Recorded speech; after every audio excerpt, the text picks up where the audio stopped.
Acabou? Não, hein? Tem mais uma aqui, mas tá acabando. Vamos comparar. Vértice. O vértice está em bold aqui. Ctrl V para ficar igual esse primeiro aqui. Mas olha só. Quando eu colocar o texto, o vértice com o negrito, também vai ter um probleminha. Que problema que é esse? Ó, vai ter um problema. Não tá igual. Por quê? Ele deu um espaço, como se fosse um novo parágrafo. Ou seja, ele identou. Por que o anterior não indentou? Porque a soma e produto veio abaixo de uma seção, então ele não indenta por padrão. E aí, para você não identar esse cara do vértice, basta escrever no idente. Então, antes do vértice, você vem cá e escreve no indente. Que aí ele não vai identar.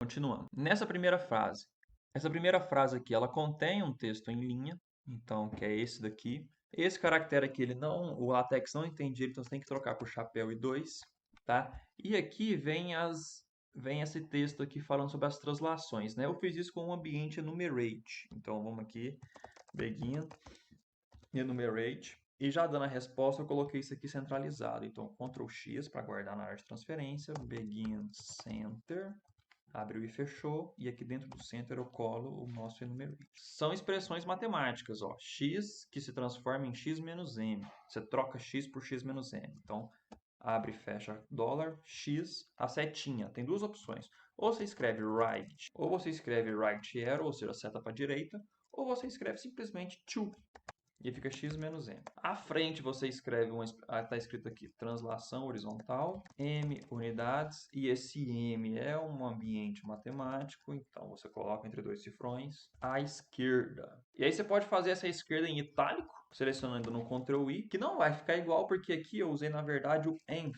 de enfatizar em inglês. Tá, e o enf tem uma propriedade parecida com o itálico, mas ele é um pouco mais sofisticado. Continuando aqui, ó, 2 pontos, só escrever isso. Vamos lá. Ambiente matemático, tá? Em linha.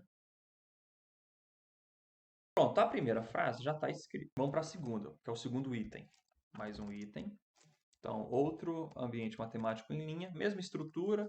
Aqui eu coloquei um x maiúsculo, é minúsculo. O y se torna y mais n.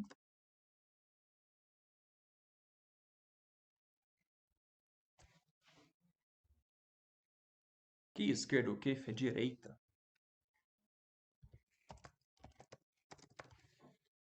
Pronto, ó, compilando, ó, bonitinho, conforme devia ser, e corrigido para a direita. Vamos para agora mais equações.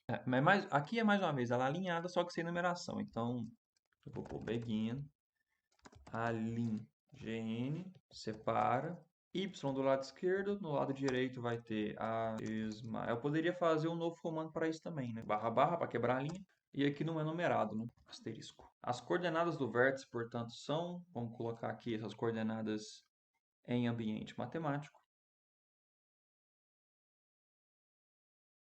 Letra grega, hein? E essas equações do vértice aqui têm numeração. Então, elas não estão alinhadas, elas estão numa linha mesmo em destaque, e aí você faz um begin equation tradicional. Ah, tem que colocar o overbrace, né? Então, dentro aqui, ó, atenção, dentro dos parênteses de delta, de b quadrado menos 4ac, copio e colo, com Ctrl X, barra over, que está acima, brace, ele coloca isso, mas você tem que completar com o chapéuzinho e tal. Porque às vezes você não quer escrever nada em cima, né? Então, coloca aqui dentro e escreve barra. Pronto. E aí finalizou, pelo menos a parte teórica do nosso texto. Uma coisa interessante que talvez você não tenha percebido é que ao longo de todo esse trabalho aqui, a gente referencia as equações com números. Tá vendo? E se você observar aqui, os números foram escritos à mão.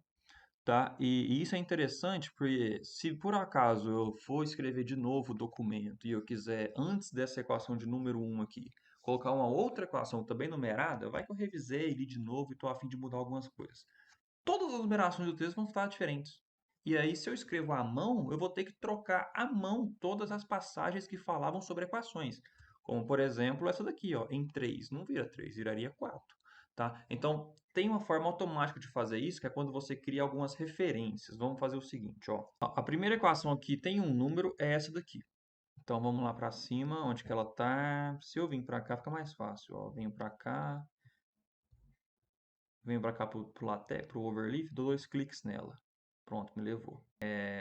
Não, me levou errado, né? Mas levou perto. Enfim, essa equação aqui ela é referenciada logo abaixo aqui como equação número 1. É o que é essa primeira parte do texto. Vou dar um nome para ela e o nome que eu dou é com label. Eu vou chamar ela de não, melhor, definição. Pronto, a equação chama definição. E aí aqui eu uso um comando /ref e quando eu colocar, ó, ele já vai me propor definição. Porque essa equação tem uma referência, tem uma label que chamei de definição. Então, /ref, e aí quando eu mudar, né, isso vai mudar automaticamente. Vamos para a próxima. Ó. As próximas equações que têm números é a 2, que é a que eu não desnumerei no ambiente AliGN, então é essa daqui. Tem que procurar ela aqui, né? Nem tudo é perfeito. Mas quando eu clicar, ele mostra as outras. Ó. Então, aqui que está a segunda. Eu vou pôr um label nela chamado... chamar de carro. Essa daqui é a terceira, eu vou chamar de moto. Cadê ela? E a quarta eu vou chamar de Bhaskara.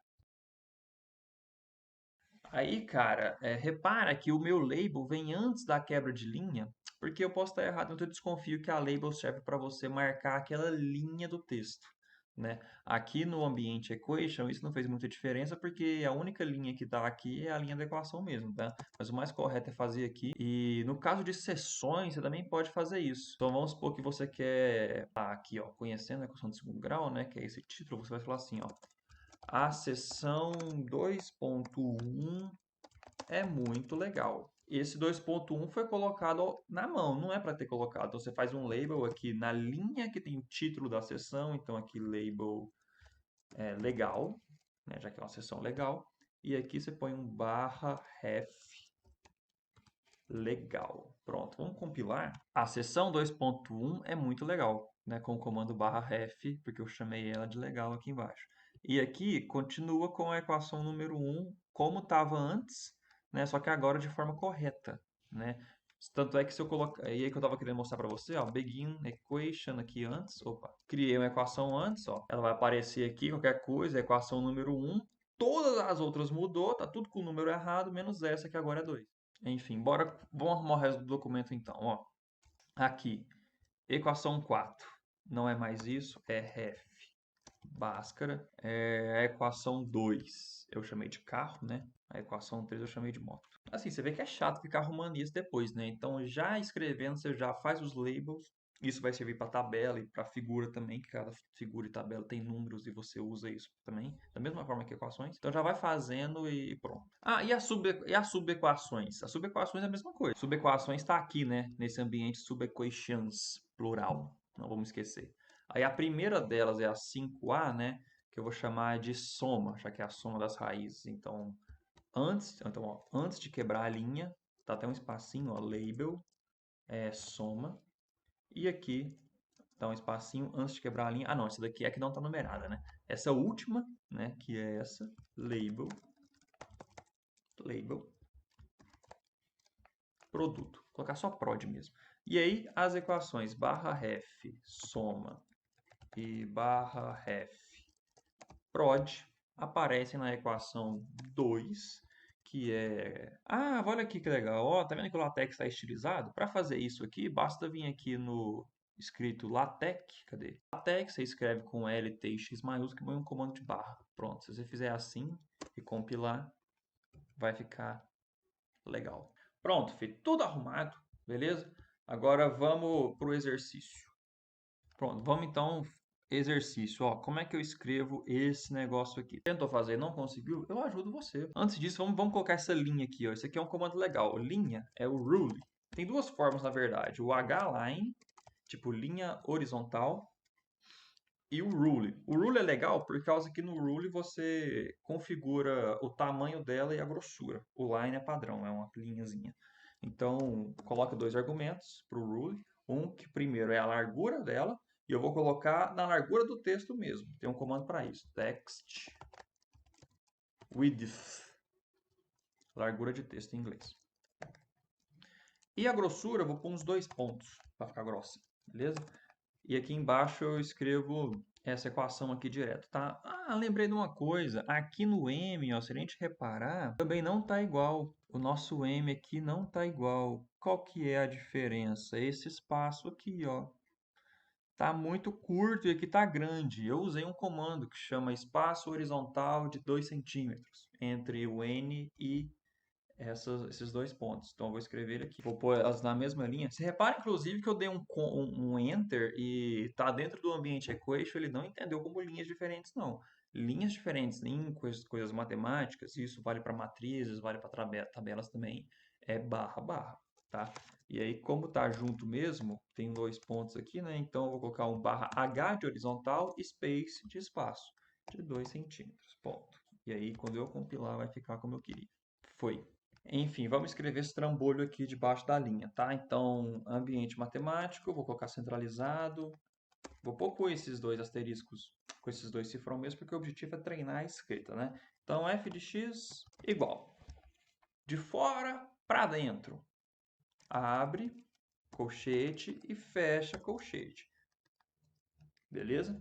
De fora do colchete tem uma elevação de uma fração, então o chapeuzinho frac, 1 e 2, e um x², porque o assunto é função do segundo grau. Daí, dentro do colchete, vai começar o nosso recheio. Ó, para ficar organizado, eu vou dar vou separar isso daqui só para a gente escrever com calma, tá? Então, o recheio dos dois colchetes é uma fração, antes de tudo. É uma fração. E o numerador dela é 1. O denominador, que vai vir aqui dentro, eu vou cortar para a gente escrever aqui para ficar organizado. Por isso que é legal essa coisa dos tabs, ó.